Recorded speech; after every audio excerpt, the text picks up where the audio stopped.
Today, we're looking at Germany preparing to fundamentally rewrite its military posture for the first time in generations. We're diving into why France and Germany can't seem to work together anymore, even when their survival might depend on it. We'll examine how far-right German politicians just made unprecedented contact with Washington insiders. And we're unpacking Europe's decision to go to war, not with guns, but with the tech giants who've dominated this continent for decades. Plus, there's a trust crisis threatening the very foundation of Western democracy. And believe me, I've saved the most revealing piece for the very end. I spent years working inside one of those big-name media operations you all know, watching how facts were twisted, how narratives were shaped to serve agendas rather than audiences. Eventually, I couldn't do it anymore. I walked away. Now I report independently, beholden to no one, free to tell you what actually matters without the filter of corporate interest or political pressure. And that brings me to you. If you value this kind of honest, fact-checked reporting, do me a favor, hit that like button, subscribe if you haven't already. And if you really want to support what we're building here, consider sponsoring the channel. We put in serious hours, verifying every claim, cross-checking sources, making sure you're not getting fed misinformation. That work takes time and resources, and your support makes it possible. Also, stick with me until the end, because the most fascinating part of today's story is waiting for you there. Let's start with Germany. For decades, Germany has been the economic powerhouse of Europe, but deliberately restrained itself militarily. The shadow of the Second World War loomed so large that the country adopted what they call the debt brake, a constitutional rule limiting how much the government could borrow. Defense spending stayed modest. Germany became known for economic strength, not military might. That era is ending. Friedrich Merz's government is now calling for the defense budget to reach 100 billion euros annually. That's not a typo. 100 billion. They're talking about suspending the debt brake, opening up hundreds of billions in borrowing capacity, all in the name of rearming. The term they're using is rearm, and it's becoming the defining slogan of a new era. This is Germany preparing to become a military giant again, something that would have been unthinkable just a few years ago. What's driving this? Two things. First, the United States is pulling back its security guarantees to Europe. The military umbrella that's protected the continent since 1945 is fraying. Second, the threats are real and growing.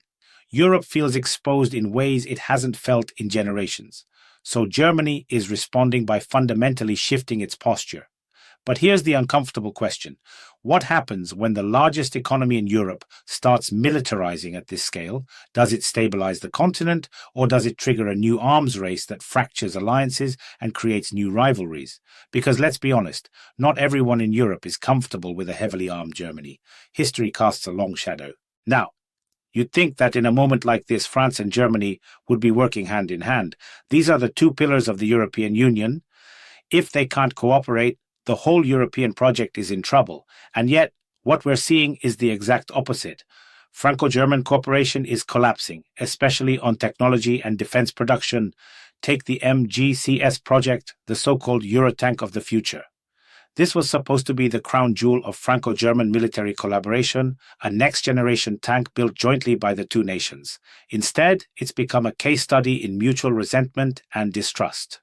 Germany refuses to grant French companies equal access to key technologies. France accuses Germany of protecting its own industrial interests at the expense of the partnership. Both sides are digging in. Ambitions that should have united them are now being blocked by industrial barriers and political stubbornness. This isn't just about one failed tank project, it's symptomatic of a broader breakdown. France and Germany are supposed to be leading Europe toward technological independence, building systems that free the continent from reliance on American or Chinese tech. But instead of collaboration, we're seeing competition. Instead of trust, we're seeing suspicion. And the result is that major European projects are failing before they even get off the ground.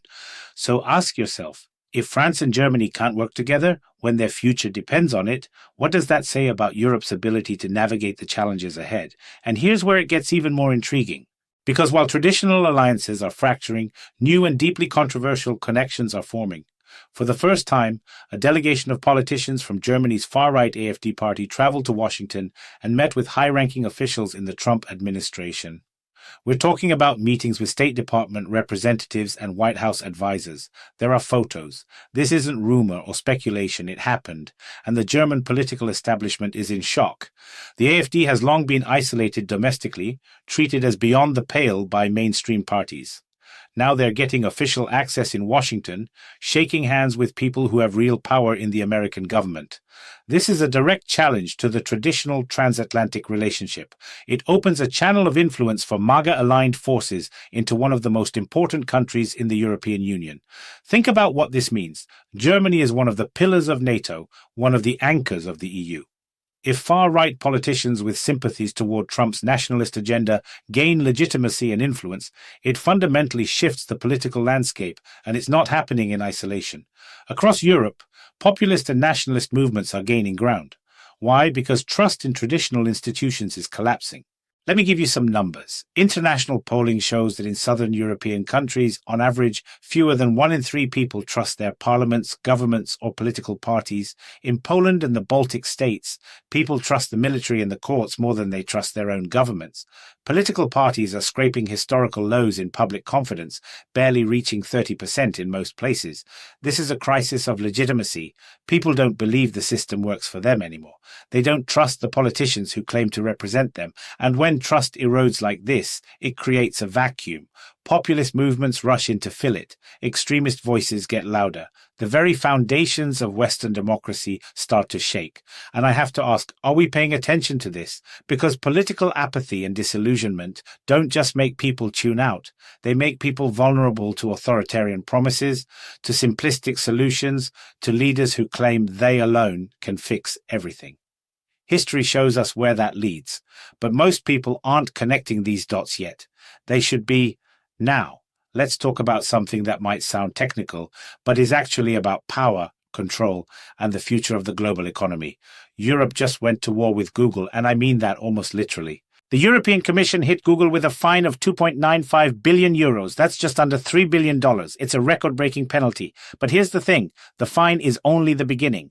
The EU isn't just punishing Google. It's demanding that the company fundamentally restructure how it does business across the entire continent. We're talking about breaking apart key divisions, splitting up advertising operations, dismantling what the EU calls monopolistic practices. Google is fighting back hard. They're filing appeals, accusing Brussels of destroying the digital advertising ecosystem, claiming the EU doesn't understand how their business works, but Brussels isn't backing down. This is about more than antitrust enforcement. This is about digital sovereignty. Europe wants to control its own technological future. It doesn't want to be dependent on American companies for critical infrastructure, for data, for the platforms that shape public opinion. And the stakes are enormous. If Europe succeeds in forcing Google to break apart its operations, it sets a precedent. Other countries might follow. The entire global tech landscape could shift. But there's a darker side to this.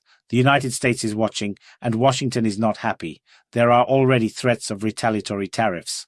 What started as a regulatory dispute is morphing into a geopolitical confrontation, and it's about to get worse. Because the EU is now seriously discussing something called the anti-coercion instrument. Think of it as a trade bazooka. The idea is simple but explosive. If the United States retaliates against Europe for its tech regulations, Europe can hit back by restricting American companies' access to European public tenders, patents, and markets. We're talking about locking out Google, Apple, Meta, potentially others, from massive chunks of the European economy. This isn't theoretical anymore. These discussions are happening at the highest levels in Brussels. And if this escalates, we're looking at a full-scale digital Cold War between the United States and the European Union. The consequences would ripple across the global economy, supply chains would fracture, innovation would slow, companies would be forced to choose sides, consumers would lose access to services, the free flow of information and technology that we've taken for granted for decades could come to an end. Now, step back and look at the bigger picture. Germany is rearming at a scale not seen since the Second World War. France and Germany, the two pillars of Europe, can't cooperate on critical projects. Far-right politicians are gaining access to power centers in Washington. Trust in democratic institutions is collapsing across the continent, and Europe is picking a fight with the most powerful tech companies on the planet, risking a trade war with the United States. All of this is happening at the same time. And these aren't isolated events. They're connected. They're symptoms of a world order that's breaking down, of alliances that are fraying, of a continent trying to redefine itself in the face of threats it doesn't fully understand. Europe is caught between external pressure from the United States and internal fractures that threaten to tear it apart. So where does this leave us? Honestly, I don't think anyone knows Europe is trying to unite in the face of danger, but unity is proving elusive. The continent is arming itself, but that might create new dangers. It's asserting its independence, but that risks alienating its most important ally. And through it all, the people of Europe are losing faith in the institutions that are supposed to protect them. We're watching a new divide emerge, not just within Europe, but between Europe and the United States, between old alliances and new power blocks. The world is splitting along lines we haven't seen before, and the consequences are impossible to predict. What we do know is this: the rules are being rewritten. The order that governed the world for the last 70 years is coming undone, and what replaces it will define the next century. If you found this analysis valuable, hit that like button, subscribe so you don't miss what comes next, because trust me, this story is just beginning. And if you want to support the work we do here, fact-checking, investigating, cutting through the noise, consider sponsoring the channel. Every bit helps us keep going. Thanks for watching, and I'll see you in the next one.